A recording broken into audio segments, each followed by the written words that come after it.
Hi, and welcome back to ConTinual. Tonight we are talking about holiday action, adventure, and romance. We're going to be looking at some books, film, talk about all the kind of fun stuff that we usually do. And I'll be your host this evening, Jim Nettles.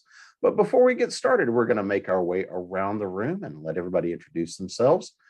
So AJ, I'll let you go first. Okay, I'm AJ Sherwood. I am kind of a jack of all genres when it comes to writing. I've got paranormal, for fantasy, urban fantasy, mystery. I kind of write everything. I just finished today the draft for contemporary romance, which I've never done before. So it's just me branching into different things. What about you, Tanya? Hi, I'm Tanya Chris. I also write under the pen name TM Chris. And like AJ, I seem to dabble in just about everything. I've got some fantasy, some Omega verse, but when I write my action adventure LEO type stuff, for some reason that always ends up pairing with BDSM for me. So I've got a couple of BDSM series that feature like court cases, cops and lawyers and that sort of thing. Roland. I write MC romance novels under the name Simone Scarlett. But my shtick is getting action and adventure and romance novels and kind of like smushing them together. And sort of the thing I always like talking about at holidays, I wrote a book called Codename Mistletoe, which is basically Die Hard if Die Hard was a romance book. And it's one of my favorites and it's a lot of fun. And I'm actually, so many male people who read it thought it was so fun. I actually have a male version under my own name and the original version under Simone's name. And that's my because Die Hard is the ultimate Christmas movie, of course. And Nancy. I'm Nancy Northcott. I write historical fantasy for Falstaff Books and co-write the Outcast Station science fiction mystery series with Jeannie Adams. My first sales, however, were paranormal romantic suspense. So I still write that as well as romantic suspense with no paranormal elements, because who doesn't love a good explosion? So let's start in a good place and ask the question that I know everybody is dying to know, which is, how do you feel about Life Day, the Star Wars Christmas special? I'm kidding. So I understood that reference. Excellent. So what is your favorite holiday action adventure type film? What really kind of sets up the genre for you? So AJ, I'll start with you. You know, this is going to sound weird. It's probably Rise of the Guardians. I love that movie. I liked the different twists that they did on mythology, and I liked the fact that it was very much action. Like there was things happening. It wasn't just the magic of Christmas and that. But aside from, to be honest, I don't watch a lot of American TV. I watch a lot of Asian TV. So I can reference things I've seen in Asian dramas because I tend to watch those more than anything else. But I don't think our audience would know everything that I'm going to talk about, to be fair. So, but we can always give people things to look into. Well, that's fair. That's fair. I just watched one that was really excellent. That was a Thai show, and they just yanked it off of most of the platforms. But if you'll look at Until We Meet Again, that one had a lot of Christmas flashbacks or Christmas elements in it, because they love to go look at the light festivals. And that's always like one of their dates. Christmas in Asian countries is a couples and a family event, mostly a couples event. It's not something they really celebrate as a religion. It's more an event to go play with your lover. So they love to do like the dating and the cuteness during the Christmas holidays. Mm-hmm. What about you, Tanya? Well, if I have to marry Christmas with action adventure, then I'm going to have to agree with Roland on Die Hard, because I don't know how to go better than that. But my very favorite Christmas piece of media is a cartoon, an animated version of A Christmas Carol that stars Mr. Magoo from back when I was a child. And that's Christmas to me. That was back in the days when your mom had to look in the TV guide to figure out what one time the show you wanted to see was going to be on, and then you sat in front of the television there, and that was the highlight of the Christmas season for me, Mr. Magoo. And when I got a VHS player, big modern technology, that was actually the first VHS tape that I bought, so I could just have Mr. Magoo available to me at any time. Well, Roland, I think we know where you're going to go, but how about you? Well, I'm going to throw in a curveball now and say as Die Hard Ultimate Christmas movie, but what about, bear with me, On Her Majesty's Secret Service, which is the James Bond movie that was actually set at Christmas time and has a Christmas song in it. And it's like, for me, it's my favorite James Bond movie because it's a romance story with a tragic ending, but it's a James Bond movie that is a real, honest, genuine romance with a wedding at the end and stuff. So if you cut out the bit where somebody dies, it's almost perfect. So that's my other wild card for holiday movie. Well, I mean, let's be honest here. That's just the ultimate bachelor party. I mean, building up to it. How about you, Nancy? Well, as everybody's been talking, I've been thinking about it, and I really have not come up with an action adventure holiday movie. I certainly agree that Die Hard is a Christmas movie, but I like my holiday movies to have a little bit more in the way of holiday trappings mixed into them. But I always enjoy the holiday episode of NCIS Los Angeles. They always do a holiday episode. There's always a lot of running around. There's always some fighting. Occasionally there's an explosion, but there are always Christmas trappings in it somewhere, even if it's just the office all dressed up. I mean, all decorated. So that would probably be my staple. And I do like the movie Jingle All the Way, because even though it really doesn't have a traditional action adventure kind of plot, it's kind of slapstick. There is a lot of running about and a lot of stuff happening, especially to poor Robert Conrad's character, the police officer. And so I always enjoy that because there is a lot of mayhem. It's just not the kind of mayhem where people usually get killed. Oh, actually, Nancy, you're making me think of, does anybody else watch Leverage? Mm-hmm. Yeah? Do you remember the Christmas episode they had with the whole bank heist in it? I love that episode. Yep. Been trying to watch the kind of the reboot. It doesn't have quite the same kick, but it's sadness. I haven't tried it yet. It doesn't have quite the same kick, but it's still pretty good. So now we've got a little bit of an idea of what your perfect holiday action themed film is. I mean, granted, mine is probably Bad Santa, but Die Hard is right up in there too. What are when you're looking at something like that to be a holiday, a holiday adventure, a holiday story for you, but you want that twist. It's not just about the romance and the happiness for it. What are kind of the things that really take you in some of these holiday action adventure type films? Because again, it's either about, is it just because the holiday is the backdrop, or is it because if you take the holiday out, then you pull the story apart? What are the things about these holiday action adventure type movies that pull you in and really also mean that they still have that importance of the holidays? So Tanya, I'll throw this one to you first.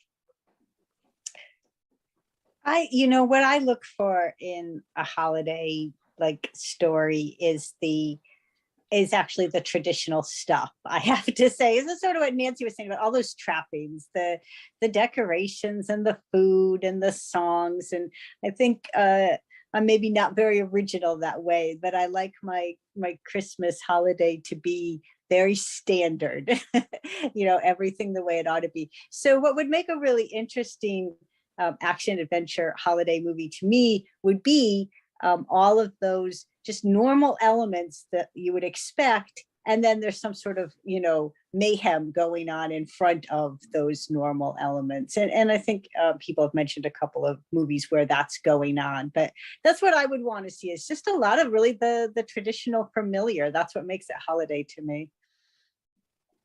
How about you, Roland? I was just thinking the thing that always seems to occur in Christmas movies, and even the action-oriented Christmas movies, is like a sudden moment of calm and mindfulness when people, for some reason, appreciate something about the holiday season. And I think even in movies like Die Hard, you've got that. And Die Hard is set in New York, which is one of the most beautiful cities at Christmas time with the tree. And oh no, it's set in Los Angeles now. Forget about that. But on a Majesty's Secret Service, like they decorate the Christmas tree in there, and there are these little things that are like, yeah, Christmas is so woven into them. You're right. If you pulled it out, then it would. There's something magical when you insert Christmas into the mix. So with that element, what is the one element that tells you this really is that holiday movie and not just one where they're just decorating the Christmas tree? I think it's always when like somebody gives a gift that's super meaningful, or there's some moment where everything pauses and people realize like the spirit of Christmas, or there's always some kind of revelation, and it always seems to be at exactly the point that point of Christmas time or something like that. Maybe it's a kiss under the mistletoe, or maybe it's an explosion outside of a Christmas tree, but there always seems to be at that climax that kind of mixture of it into the set piece. What about you, Nancy? I think Roland said it pretty well in terms of what I look for is Christmas has to have some importance in the movie, or whatever holiday we're talking about. For example, I like the movie Sleepless in Seattle, but really that movie doesn't have to take place on New Year's Eve. That movie could take place Valentine's Day, or even, May Day or summer solstice. New Year's Eve is just convenient because it's a sentimental holiday and it doesn't really figure in that much into what the characters are doing. So I would agree that pause, that moment, that special connection between people, because I think that's what a lot of us look for who celebrate Christmas in the holiday season. How about you, AJ? I was accused earlier today of writing emotionally healthy, good, dynamic relationships as my kink. And I could not disagree. So that's what I look for in a movie, is when you have the characters who are, maybe they're at odds with each other, or they're just not communicating, or they're miscommunicating, whatever is going on. But they have that moment where they actually communicate. They're starting to connect again. They start to remember why they like this other person. And I love that moment where they're like, okay, we're back on the same page. So let's dive a little bit deeper into actually the other side, which is now really creating these environments, creating the things for the readers, creating stuff for fans, the people that are diving into our worlds. And so if you're thinking about the books you're writing, the stories you're telling, is there one that you've written, or even if it's somebody else's work that you've gotten into in the action adventure space, what is it for you that pulled you into a story, preferably one that you were creating, that said this story really needs to happen around a holiday? So Roland, since mistletoe all the way, I was just thinking of I'm actually writing a Christmas romance at the moment as well, and there was Codename Mistletoe, and they both start off in New York City during the Christmas season. But I think all of my heroes, they become very introspective around the holidays, because normally they start off, this whole adventure starts off by them doing something that they're that is not being with their family at Christmas, doing the traditional Christmas thing. Maybe they're working, maybe they're going somewhere or something like that. In Codename Mistletoe, would you believe the heroine is a young professional lady who needed to make some quick money, and her friend was an exotic dancer. So she goes to dance one night at a corporate event as a sexy Santa's elf, which is totally not her thing. And it makes her think about all of the Christmas times she's had in her past, and how she should be with her family in Long Island, but she's not. She's here in a skyscraper in New York City with all these strangers. And I think when you bring in the holiday season, it forces the characters to almost have like an introspective exposition dump quite early on, because they're looking at things and it brings memories. And I think it helps a lot with some rapid characterization when you're trying to introduce characters. How about you, Nancy? Well, I tend to use the holiday mostly as a backdrop, but there's one story that I wrote. It's my story in the Christmas at Canham Castle anthology called The Last Favor. And Christmas was important in that story because it is such a time of family celebrations. And the hero has recently lost his father and has come to Canham Castle to pick up an award for his father. they had planned to make a whole trip together, and his father died, and he promised that he would go as his last favor to his father. Unfortunately for him, he is a spy, and an assassin has him in his sights. So his partner comes along to watch his back, because this is one time he's not backing out. So as they watch the run up to the awards, walk through the run up to the award ceremony and do the things the hero and his father had planned to do together, he starts realizing that he's it now. His mom died several years previously. Now his dad's gone. It's just him. There are not going to be any cookies or trappings on the mantle or a tree. And the heroine grew up in a conspicuous consumption family. Her parents didn't get along. Christmas was about impressing everybody. It was about looking perfect. She ran away from home when she was 18. So it creates in him a yearning for that family feeling that's now completely gone for him. And in her, a wistfulness that other people know how to do family, and she doesn't feel like she does. And there's a long-standing attraction between the two of them, but you don't get involved with your partner because that could cost you both your lives. And so that's kind of the setup for the story. And that's kind of a long explanation, but it's Christmas that's the emotional trigger for both of them. So I could not have set this story at any other time of the year. And to be perfectly honest, I can't say that about very many of the stories I write. So this is my holiday centric story. How about you, AJ? You know, I kind of get sucked into writing Christmas stories every year. It's not something I typically plan. So I do a long-standing tradition where if my fans send me a Christmas card, I send them one back with a short story included. And it's usually like this little 2-page thing. It's not anything big, and it's related to something that I've released that year. And every year I get more and more cards, and people sending in either requests or ideas throughout the year going, oh, you could do this. And this is a short story. I'm like, that's a novella, honey. That's not 2 pages. But it's a lot of fun. Like, they enjoy it. I enjoy it. So I don't really think about novellas or books for the most part, because I'm trying to think of 2-page stories, and I suck at that. Like, I cannot write something short to save my life. So most of my brain power is going into that. The 2 Christmas stories we have, I wrote one because I was invited to be part of one of the novella, things that people do. And then the other one, I once again got invited to do something along those lines. And that time actually worked out well for us because I was working on Scales and Spells with Jocelyn Brick. And we had one character that we really wanted to have him have his own partner, but we didn't know where to put it into the series because we had everything planned out. We're like, this is a 4-book series. We don't want it to be more than a 4-book series. So I literally got the invitation while I was shopping for Christmas stuff and was like, she's going to kill me, but this is a good opportunity. And I called her and I was like, Joss, does she want to write her Christmas novella? And she's like, what? I was like, it's a good idea, right? And the entire time I'm saying this, my editor is walking behind me, looking like she's going to push me over the balcony. Because she's like, you don't have room for that. I'm like, we'll make room. We'll be good.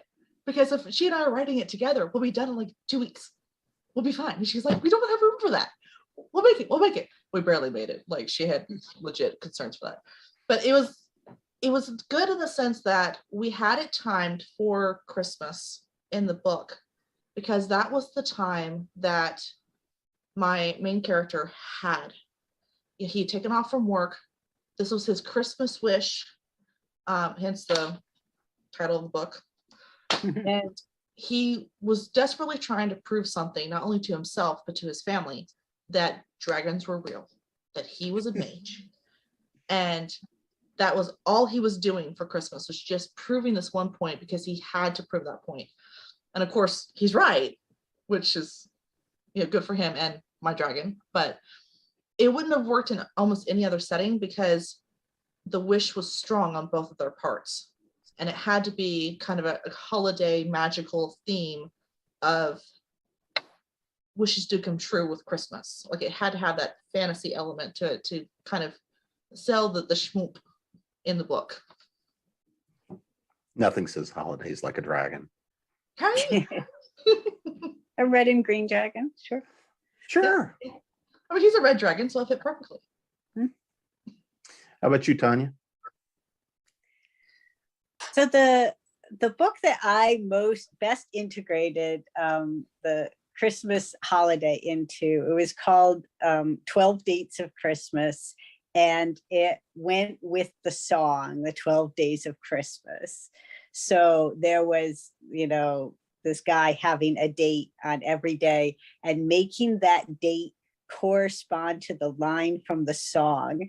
And so that was the really entertaining part for me, was figuring out how I'm going to have like a date about maids and milking. And it was just fun. And it was a sort of a fake relationship book where the main character is having this very fake, very public relationship, going on these fake dates all around the 12 Days of Christmas song, while in the meantime he's getting involved in a real relationship. And in those scenes, that was where I got to put in all of the stuff I was saying I like about Christmas, all the traditional, food and the decorating and all of that. So it was like a dual reality of the song, like the fakeness of the song versus the reality of just the cozy traditional home Christmas. So that was fun to create. So when we look at trying to package in, because I mean, the holidays obviously come pre-built in, both with all the happiness and the joy and everything else, but also come built already with a lot of conflict already. There's always the little things that are going on. Sometimes it's family and stuff that doesn't get together too often, or friends that cross paths, or the way things that come together. And when you're especially writing things in that action adventure type of genre, you're putting in things where there's already another conflict happening, whether it's truly much more in the romantic elements where you've just got people trying to figure out how to get together. So do you see this really kind of ramps up and amplifies the story in a way that you wouldn't any other time? So Nancy, like with yours, they're coming in and, you've got, truly, an adventure novel. So when they're going in and trying to navigate these waters and dealing with both the emotions that the holidays bring up, as well as all the other conflict, is this something that actually amps up the story for you? It did for me. Everybody responds to things differently, but writing that story did for me. My dad died on the first day of December. And so I kind of knew where the hero was coming from. This was years ago. It's not like he died right before I wrote the story, but I knew what it was like to have that sense of loss for the first time going into this big holiday. And so for me, it was kind of a confluence of things that I think kind of ramped up the emotional level in the story, which with a romance, as long as you don't take it over the top into caricature, is, I think, a good thing. What about you, AJ? Christmas has always been kind of this buzz of activity in my house. Mostly because my mother and father just both adore Christmas to pieces, and they will go to extremes. So like one year my mother had 3 Christmas trees. So we never got to rest during Christmas. It was always a matter of we had to get this, and this done. And then of course, as soon as the holiday was over, we had to put it all back again. So I kind of associate Christmas with work that I did not sign up for. And I guess that's kind of carried over into my books. Because the 2 Christmas novellas I have, there's very much the external plot. Like in Wish, my poor mage is trying to find a dragon. So he's literally hopping from airport to airport in Europe, trying to get close enough for a seeking spell to kick in and actually work.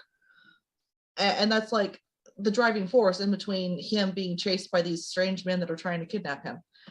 And in my other one, I have a ghost in a snow globe that's in the hands of a FBI agent who can't really see her, and he has to somehow figure out how to get her back to a medium to get her properly exorcised, because he's not a trained medium. He doesn't know what to do with her.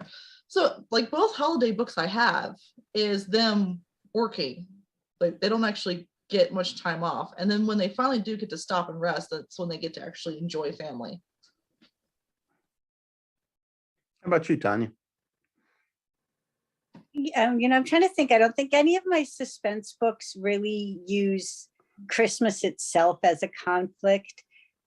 More the like an approaching deadline. So you have that sense of urgency that there's the end is coming because of the way that it works out. Like things need to be resolved by this time, or weather.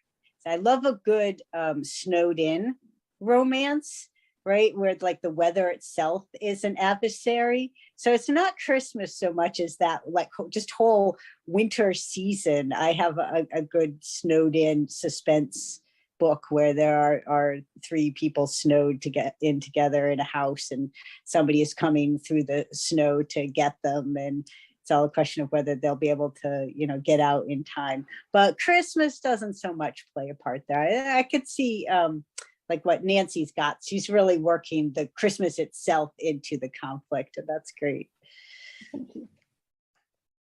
So how about you, Roland?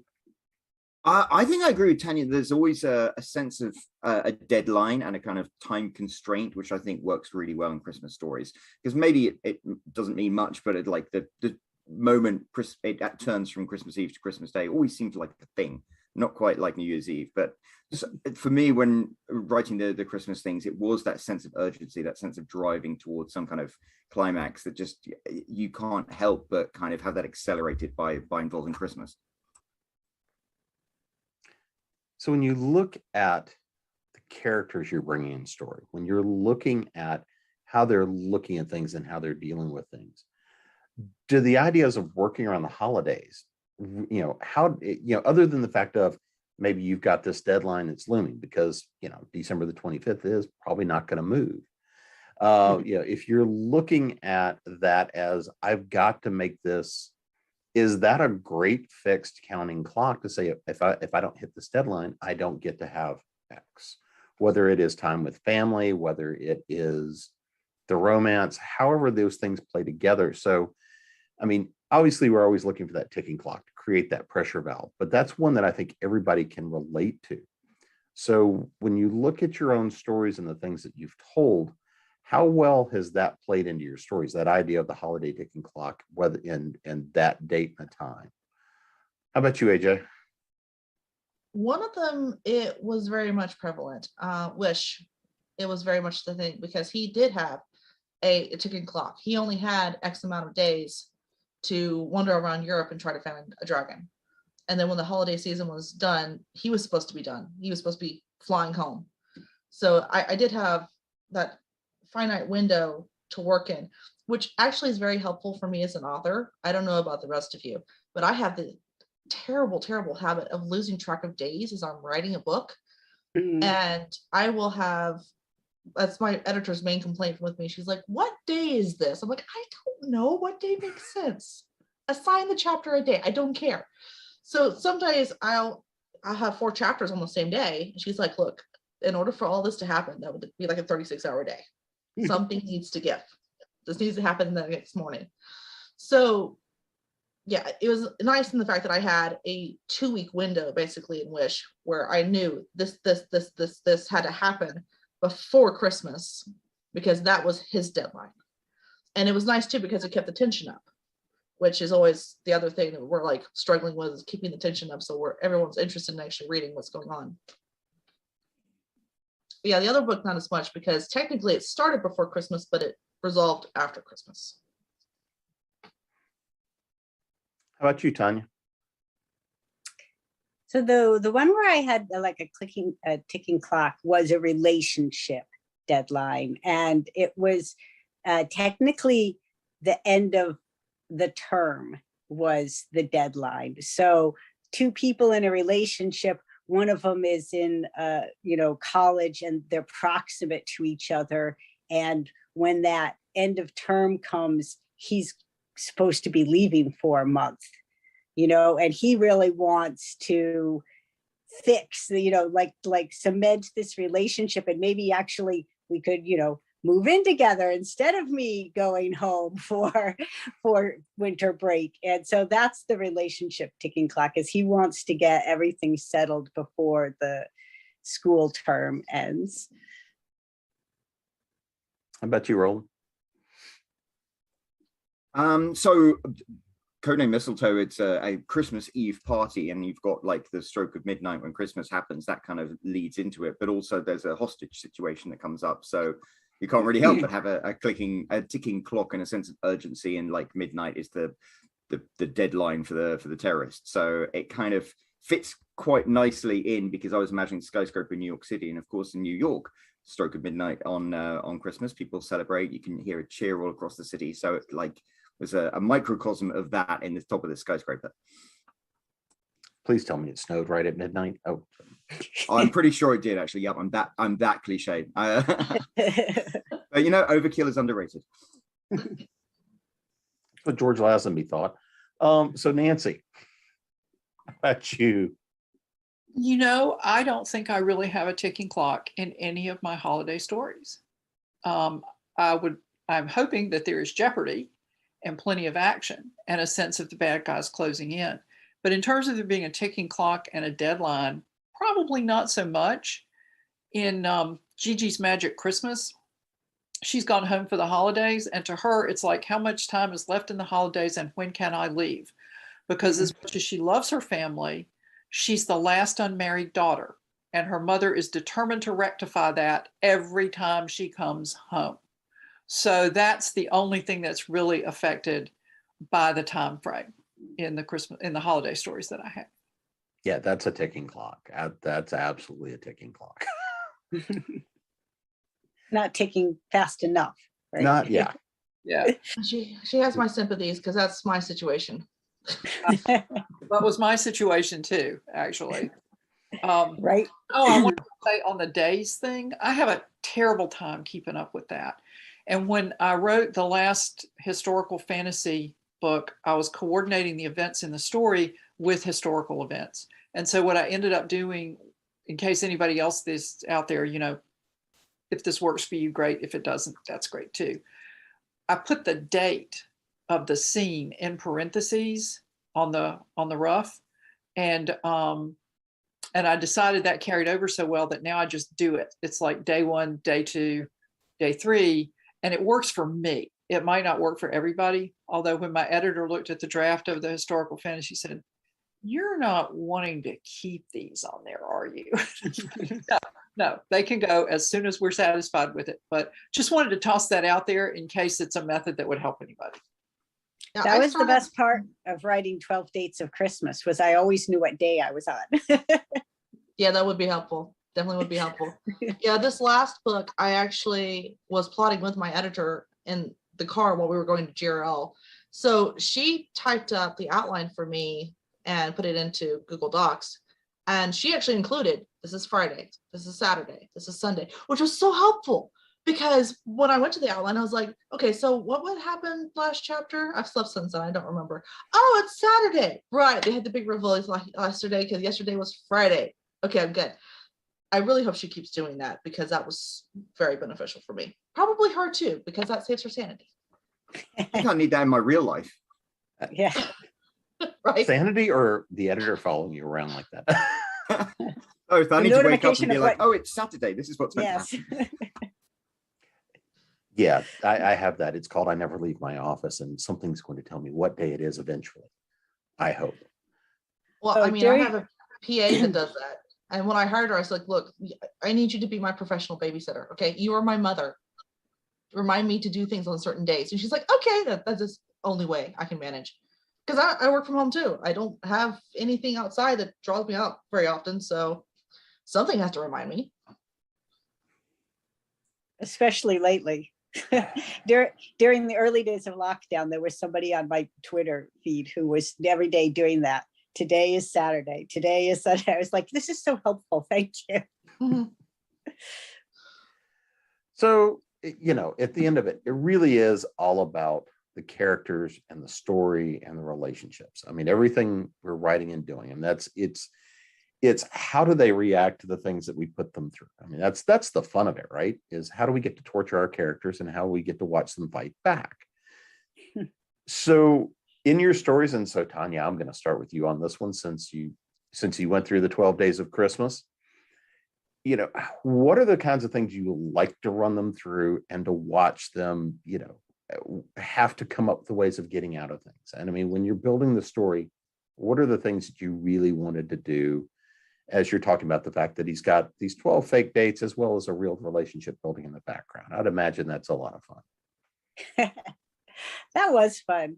I think, you know, in general, well, like I said, when I'm writing the action adventure stuff, for some reason that goes with BDSM, so that I am putting them through some things. So, but you know, what I really like to do is put my characters in a situation that they're going to have to get out of together. Like, rather than do a darkest moment where there's a breakup going on at the 75% mark or thereabouts, I like to do a darkest moment in that, you know, in the plot, in the suspense, and then actually have the two of them solve it together and strengthen the relationship that way. So, so what I'm putting them through, I'm usually putting them through together, that they're going to have to figure out how my strength works with your strength, so that now this relationship is going to, you know, get us out of captivity or solve the crime or whatever situation that I've put them into. So that's really my thing. Whatever I do to them, I try to do to them as a team, so they can use teamwork to solve it, as opposed to putting them contrary to each other. How about you, Roland? Tanya, that was brilliant. That was genius. I love what you said then. I do one of the great things, like romance books, you have 75%, you always have the breakup. And yeah, when you bring suspense and thriller elements into it, it can be an external force like terrorists splitting them up, which I find so much easier to write than having like some kind of emotional thing break them up. Because I think, you know, I try my best as a man writing romance books, but I think sometimes emotionally I'm not as sophisticated as some of the female authors I'm fans of. And so having an external force coming in there, it's a way to separate the hero and the heroine, and they have to fight to get back together. But it seems really natural and organic, and it's authentic for me to write, and I enjoy it. And I think it still works within the beats of a romance story. So yeah, that was pure genius what you just said. Terrorists or in-laws, one or the other. How about you, Nancy? Well, I agree with what Roland and Tanya just said. One of the things I really like to do, though, is make the hero and heroine confront what they're afraid of, not just who's coming after them that they're worried about or concerned about, but what inside you are you afraid of?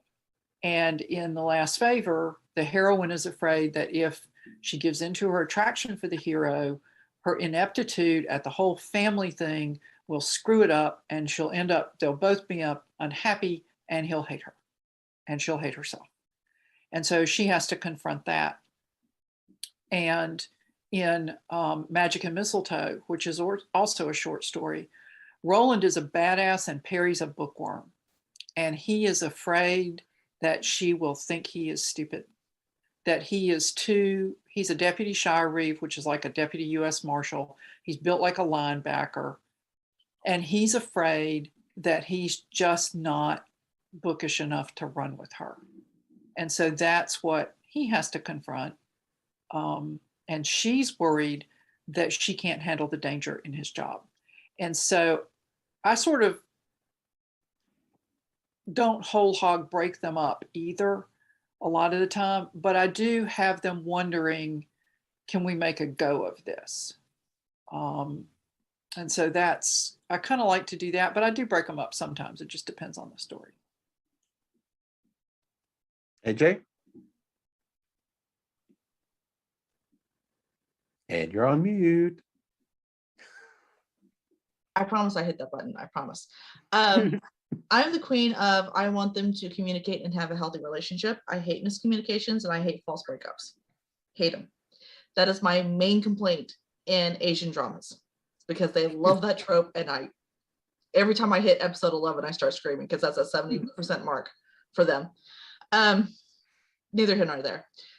One of the things I love to do with my characters, especially in my series where I've got the same couple from book to book, is I have them work on some kind of internal issue that they know they have and they know is going to affect the relationship. So they honestly look at it and go, this is a problem.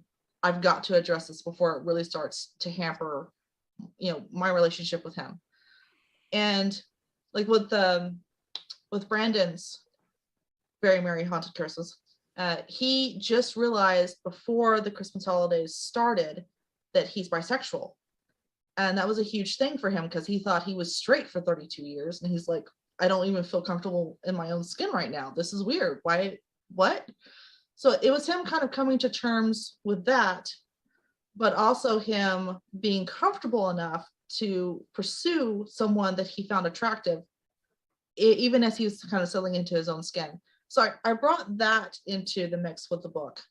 But for the most part, when I hit that 75% mark, I'm kind of with Tanya on this. I bring an external force in so that you can see them go, oh, that's a problem. And they just go side by side to address it, because that's the one thing that I love to show in a book is how good they are together.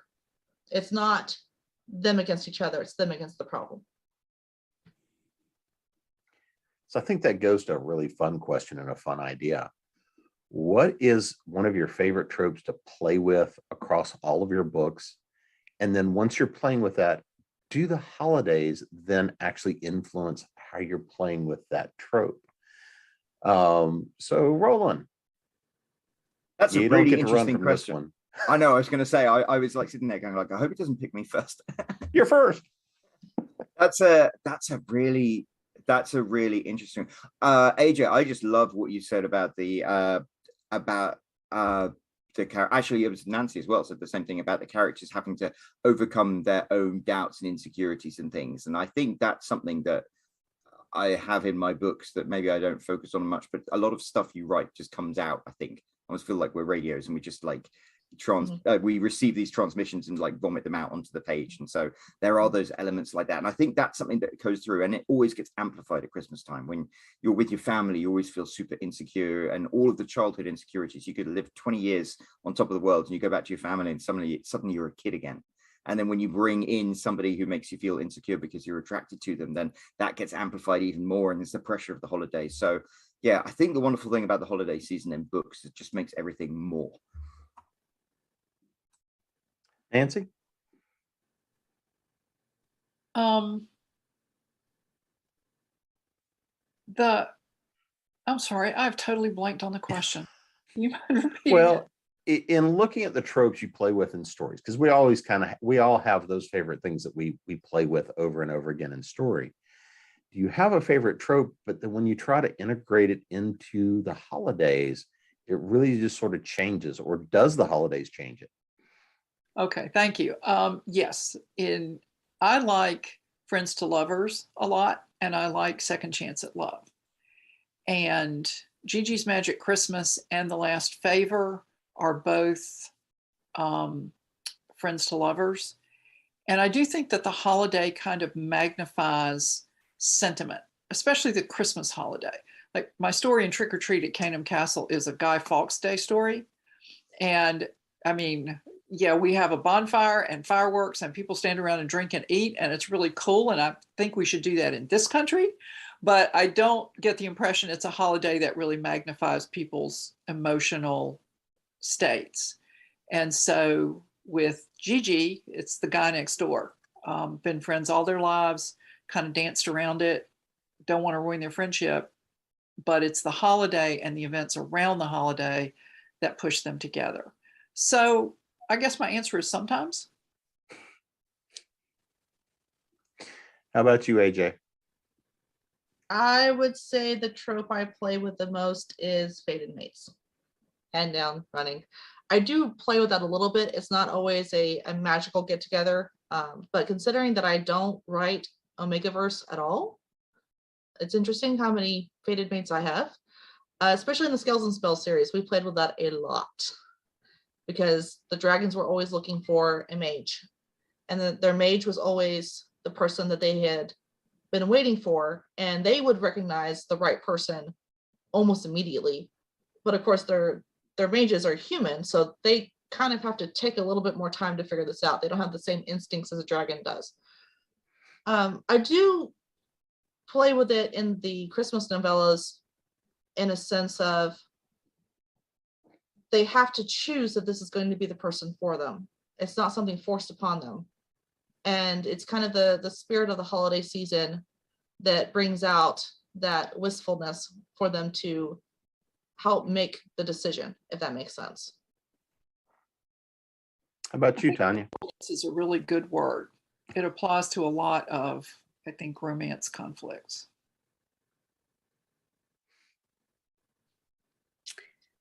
Okay, well, I was glad you didn't call on me first. Sorry, Roland. Yeah, because I had to start with, do I have a favorite trope? I feel like I'm sort of the queen of anti-trope, honestly, that when I do a trope, I never do it again. I'm bored with it after I do it. And I usually do it wrong.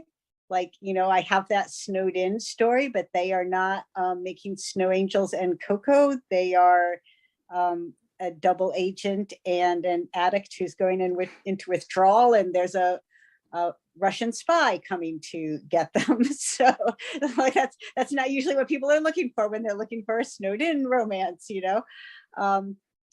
So I sat here thinking, like, what appears the most in my books, and I think that it is the anti-miscommunication trope, or the anti you know, that thing where somebody sees something and they don't understand it, or somebody does something wrong, and then they just like, they break up with the person and they delete his phone number and they run away, and then 3 months passes before then I'm like, what?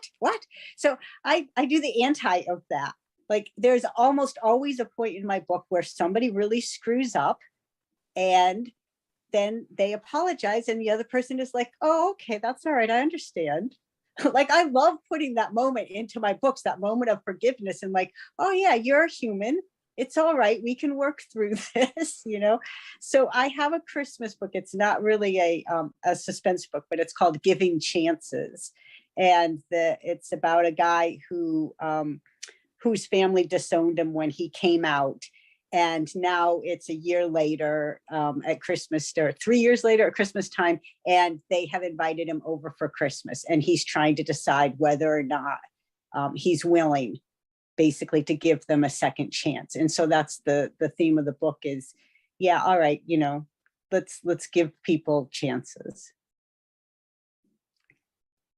So if we look at the stories we've been talking about here, you know, and this could be a spoiler-free zone, but is there something in there, whether it's one of the darlings you couldn't kill?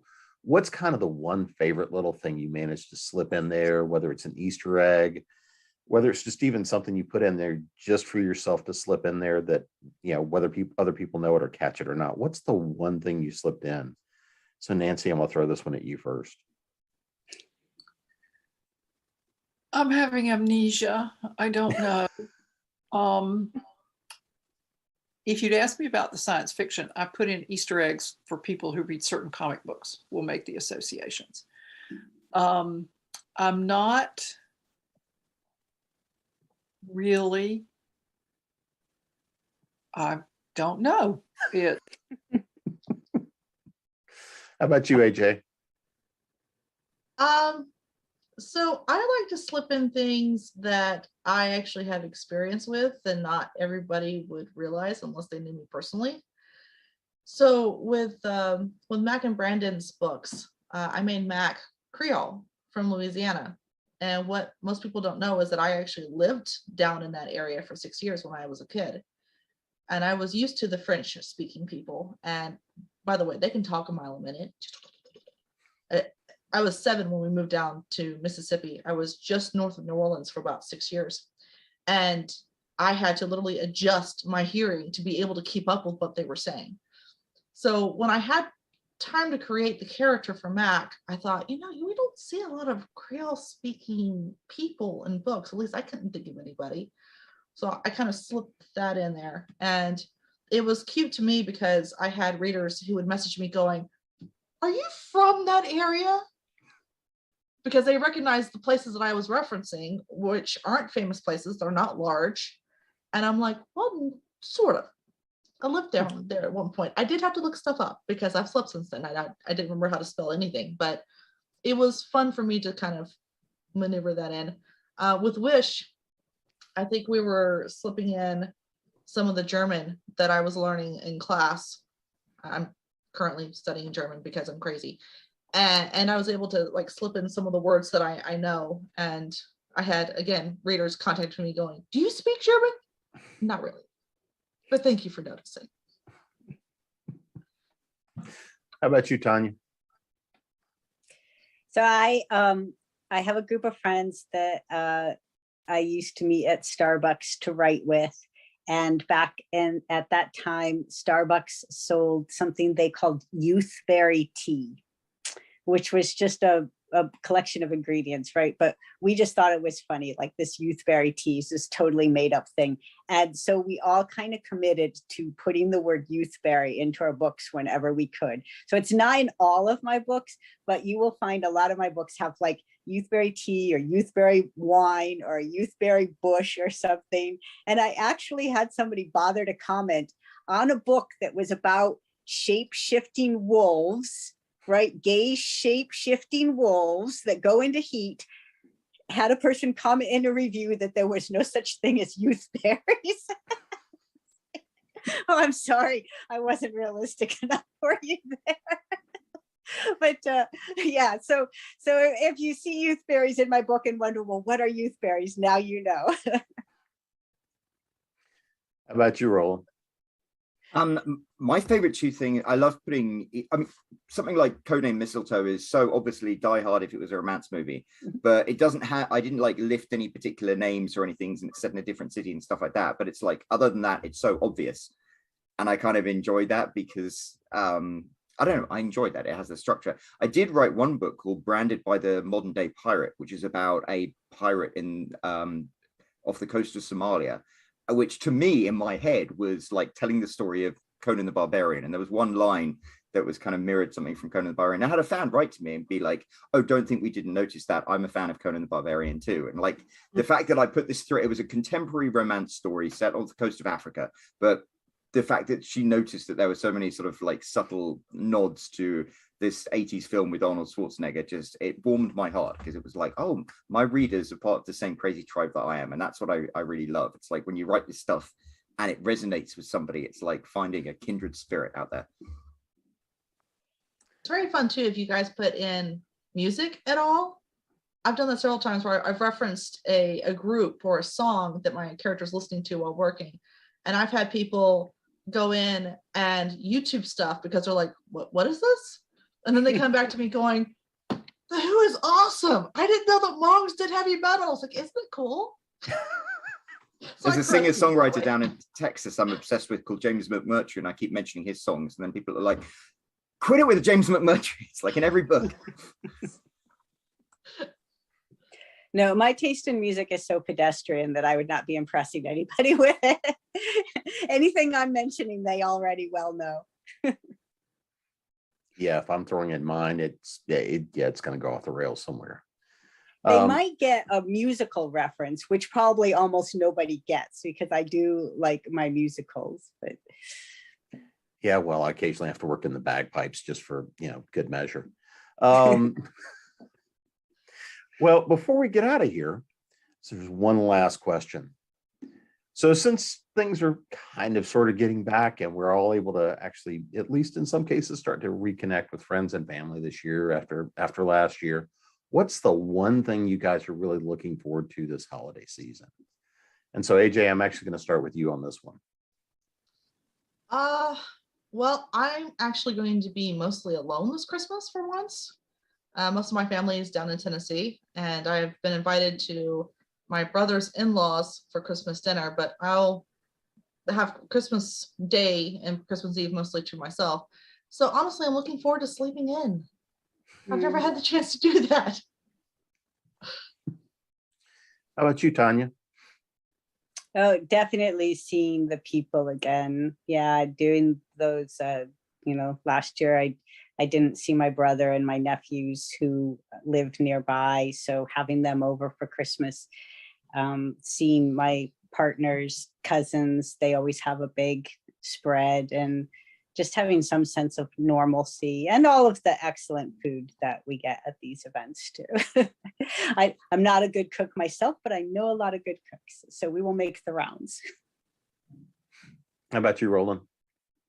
I love living in New York at Christmas time because of the snow, and it's so beautiful and things like that. And it's going to sound crazy. I like barbecuing in the snow, barefoot in the snow, maybe having a cigar or a glass of Scotch whiskey and having some friends there talking, some adult friends, because I have 3 kids. And for the last 2 years, it's been me and 3 kids. And so I miss adult conversation. Like talking to you guys is wonderful. So yeah, I'm looking forward Don't to mistake like the anybody snow. here as an adult.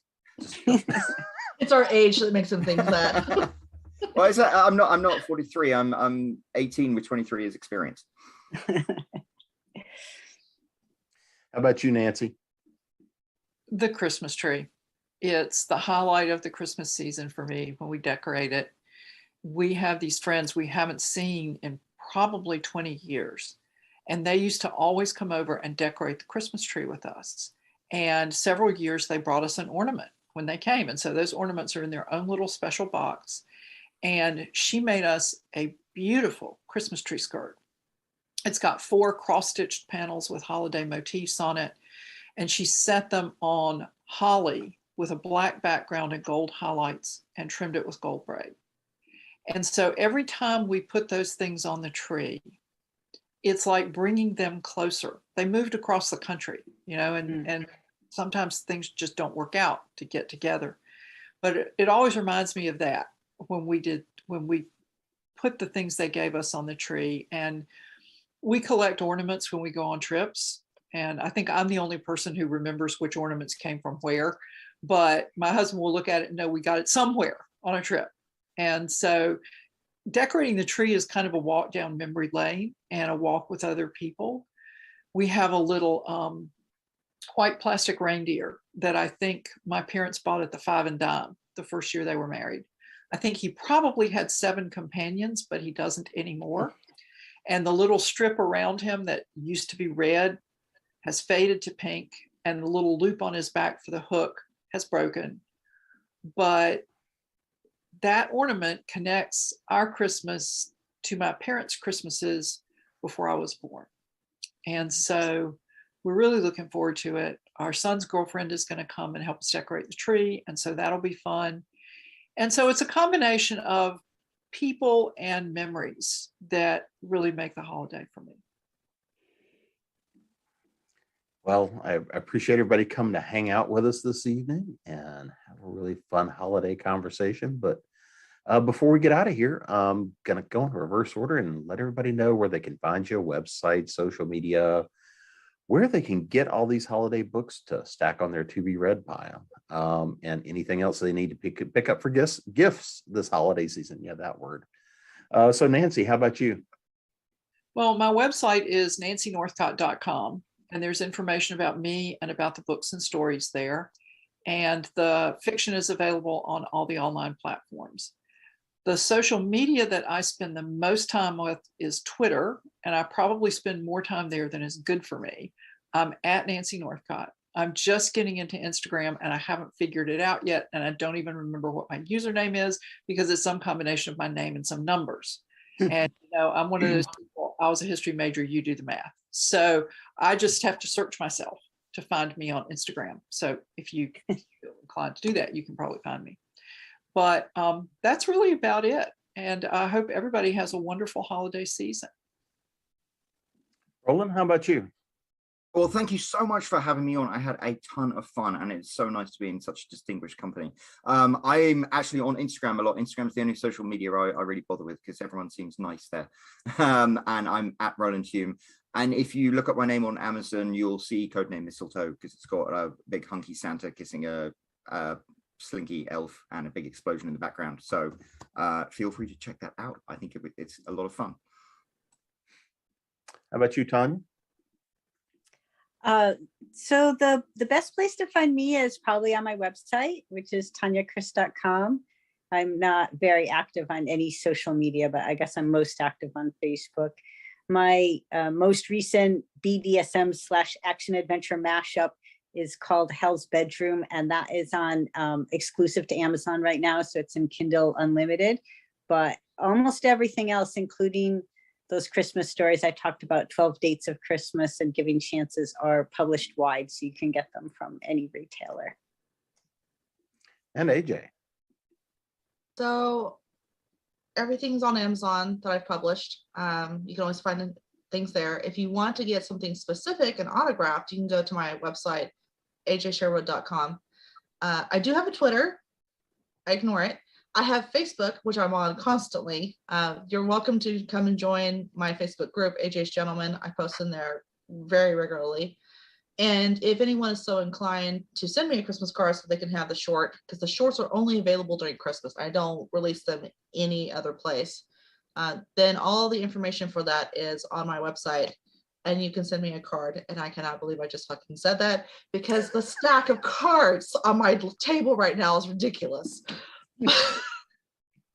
I've actually had to hire in help. I've had so many Christmas cards, and I'm a week behind because I was on vacation last week. I don't even want to open my mailbox right now, guys. It's not good. I don't want to look. I don't want to know. That's a fun surprise. We all like to get what I would have looked for now. Well, and I have had the pleasure of being your host, Jim Nettles, and you can find me at jamespnettles.com, authoressentials.net, of course, here at ConTinual, and I do haunt Facebook a bit. I do occasionally show up on the Hive of Scummy that is Twitter. I am out there on Instagram, YouTube, Twitch, kind of all over the place. And want to say happy holidays to everybody. And thanks for coming in and joining us. We'll see you again soon. Bye, everyone.